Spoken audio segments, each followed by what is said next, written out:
Sana all umaani na ng ginto. Ang presyo po nila ngayon sa pagkuha dito nasa 300 per kilo. Wow! Sana all. Guys, let's check. Ano nga ba ang pagbabago sa ating sibuyas? Let's go!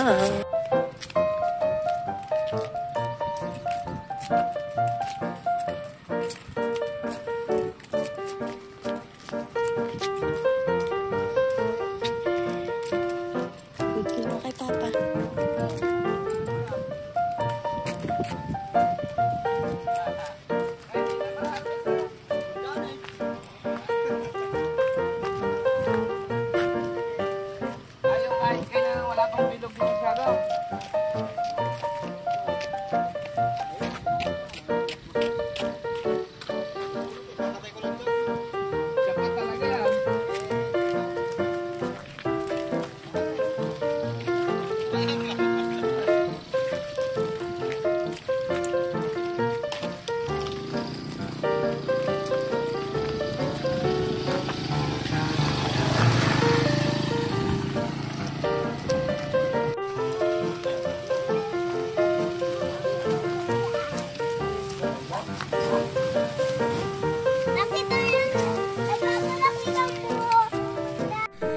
Guys, papakita ko sa inyo yung mga ginto dito.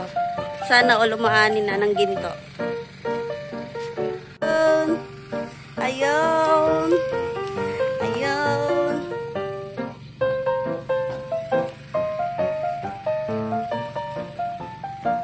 Ayun o. Ayun o.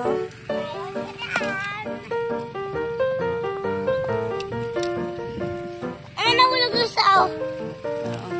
Sige na,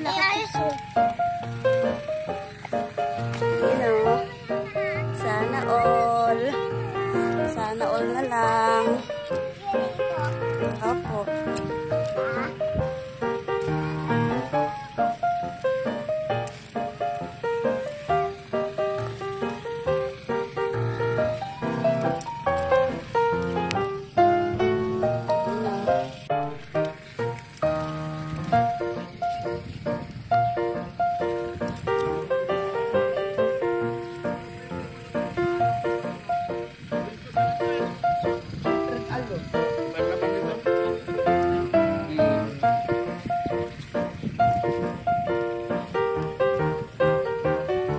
Puputulin pa rin po yan, hindi na? Oh.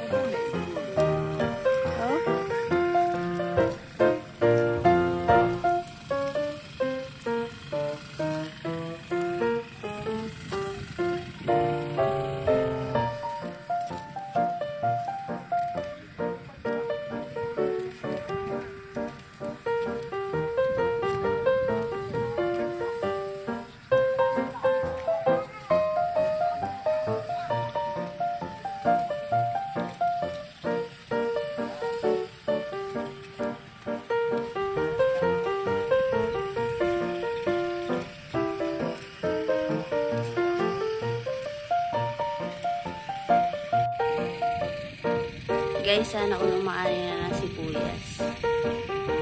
Magkano nga po ba ang presyo ng sibuyas?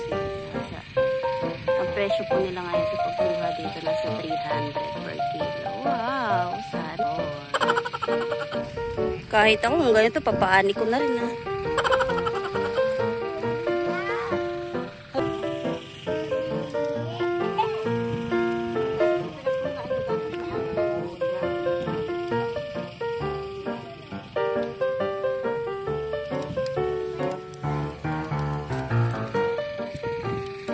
Nako mamumulo tayo dito, makakabenta ka pa rin ng malaki oh. Ang halaga nito sa palengke, nasa 450. Ayan oh, gadaliri.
Alam niyo po ba kung ano yung nakakatakot sa ganitong maani at hindi pantay ang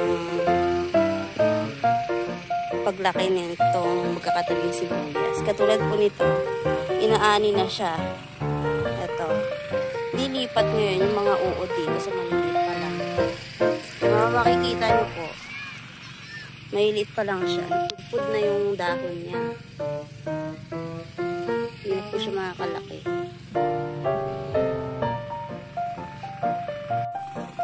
Ito, sa kabila, ang ganda ng sibuyas. Ayan o. Ito paano, wala pa siyang uod. Malapit na rin po siya maglaman.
Sige, anong pinuputol dyan? Ay, sos!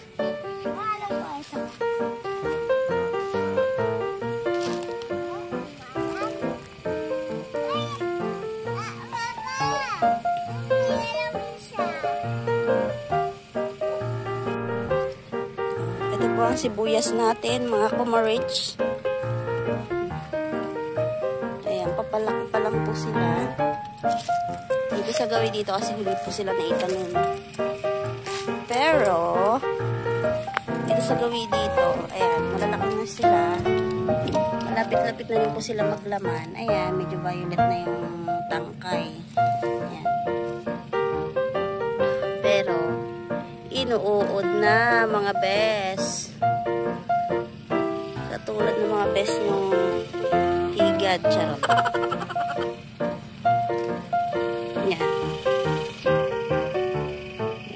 Mapapansin nyo po, may nag-i-spray po doon. Ayan po yung kasama namin. Si Kuyang Goryo. Very masipag.